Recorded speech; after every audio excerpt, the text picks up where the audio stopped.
Hello, thank you for coming along to this research update from the University of the Highlands and Islands. We appreciate you taking the time to listen into this and hope you can join us for the discussion session too. Thanks. Like the research of the University of Aberdeen, this project has been funded by the Scottish Government through the coordinated efforts of the Scottish Council of Deans of Education and a number of partner universities in Scotland involved in the work. Our focus at the University of the Highlands and Islands has been to explore the use of evidence by newly qualified teachers for the purposes of closing the attainment gap for pupils from areas of SIMD deciles 1 and 2 in terms of socioeconomic deprivation for the curricular areas of literacy, numeracy and health and well-being.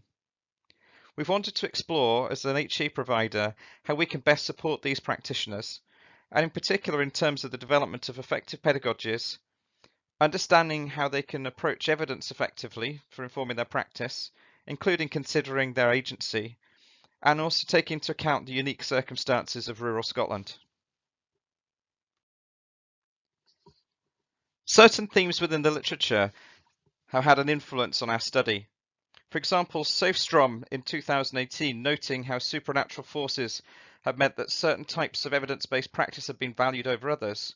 And such a supernatural force or body, the OECD, being noted by NADU in 2018, the same year, to have created spaces of equivalence by getting rid of, to some extent, the particularities of localities and thereby delocalizing and universalizing contexts of education.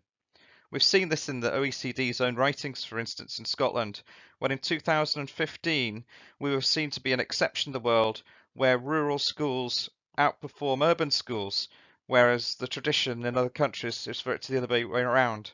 When we look at the data, however, it's a much more complicated picture, when we note that the different forms of rurality, which can be broken down into different categories such as accessible rural or remote rural schools, have very different performances between them. And so to consider them all under one banner is to some extent to mask these important differences. A number of commentators have mentioned the leaving discourse in rural areas, which focuses on such things as attainment being seen to be leaving the context. We've been interested in how our practitioners have related to the issue of retaining value within the community. The Scottish Government itself, as recently as this year, has acknowledged that the SIMD data, the Scottish Index of Multiple Deprivation, data need to be used very carefully in rural areas because of the smaller pockets of deprivation in larger postcode areas. This is something we found to be quite pertinent. This presentation reports on some provisional findings after the completion of the second phase of 3 phases to our research project. The first phase involved working face-to-face and online with individuals for discussions on existing practice and their experience. Also during that first phase, focus groups were held with student teachers at that time on their PGDE program with us on their experience of the challenges of rurality while on their placements. The second phase, which took place during the last academic year, involved some face-to-face work before the lockdown occurred, where we had individual discussions with current practitioners and also held focus groups, then with newly qualified teachers having completed their PGDE program or initial teacher education, but during their probationary year, who similarly reflected on the challenges of rurality.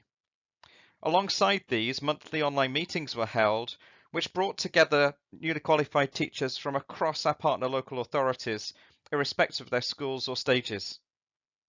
The third phase, which is happening over the current academic year, involves speaking to more newly qualified teachers from a new cohort in online meetings taking place monthly once again, as well as mentors joining from the previous phase who were last year's newly qualified teachers, so that they can share across the generation then of teachers as well their experiences.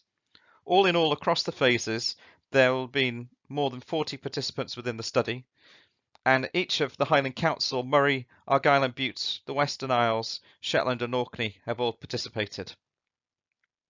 We'd like to take this opportunity to thank them for their participation in the research project. In terms of the methods used, for the face-to-face interviews and the focus groups, these were semi-structured in nature, where there were some set tasks or questions that were put forward, but some flexibility was given for the participants to bring in their own responses and other themes that they felt were significant. For the online monthly discussion groups, we varied this more by having part of the session semi-structured and therefore having prompt questions to lead, but then unstructured elements where the participants themselves can completely direct the session, giving them ultimately agency over the content that was discussed. Participants were invited to conceptualize their own understanding of key terms that we worked with, such as what they understood by rural, and those other key terms that were relevant for the study, such as deprivation and the measures for them. In terms of ethical considerations, the BERA 2018 ethical guidelines were adopted, and we received ethical approval from the University of the Highlands and Islands for the project, in addition to wider approval from the University of Glasgow, who coordinated the project on behalf of the Scottish Council for Deans of Education. All participants were given the right to withdraw from the study, and indeed a few did, through the pressures that we had over the year with the COVID-19 outbreak. And the anonymity of participants has been respected throughout through the use of pseudonyms. For the analysis of the data, two key approaches were adopted.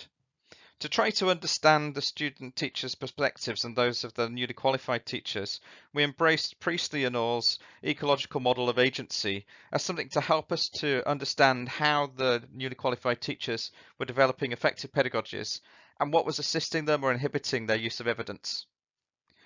In terms of the structure for engaging with the responses that they produced, a narrative analysis was adopted as the key method. And this offered the opportunity to interpret the stories that they told, identifying key themes, and throughout which we looked to communicate objectively their own relative subjectivities that they communicated.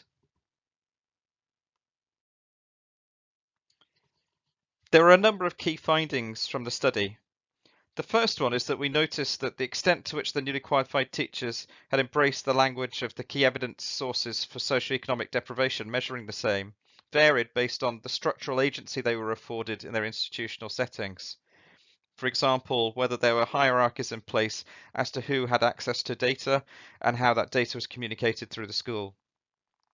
We found that reality proved that the indices such as the Scottish Index of Multiple Deprivation were indeed problematic for assessing rural deprivation, and the newly qualified teachers provided themselves some examples of pupils who were the exceptions to the data sets, showing that they weren't representative in these rural contexts.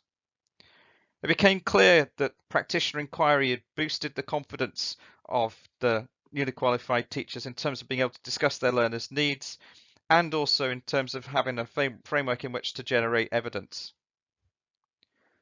Community was shown to be important throughout and used in effect in rural context as a frame of reference. And whether it was the culture of the schools or the relationships enjoyed between learners and their families, it was shown that community at its core was very significant. The fact that we were bringing people together across local authority from different schools and different stages in a safe space seemed to open up discussion, particularly understanding different types of evidence available, and where there were structural inequalities in terms of the agency newly qualified teachers were afforded to understand concepts such as the SIMD data. This forum gave them the opportunity to grapple with these and gather an understanding of them, as well as them sharing their own good practice and big learning events for them, significant learning events, such as the things that hadn't quite gone right that they were then able to share for the benefit of others. There are some reflective questions with which we'd like to leave you. In your experience, have you found examples of socioeconomic deprivation in areas that the Scottish Index of Multiple Deprivation data suggests are not deprived? What is your own institution's culture in terms of sharing data related to multiple deprivation and socioeconomic disadvantage? Indeed, do you think we should share the same? Is it beneficial for the learners and help us to bridge or close the attainment gap? Or is it something that might provoke different treatment by the teachers and even maybe discrimination? How do you build a sense of value in remaining a part of your community so that success is not necessarily understood in terms of moving on? What does your school do in this way?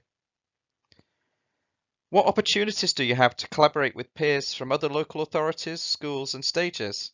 Is that something that features regularly in your practice? How does it happen and in what forms? These are just a few of the questions that you might want to have a think about after this presentation. The references for this report are available on the end slide. Thanks ever so much for listening, and we hope you can join in our discussion. Bye.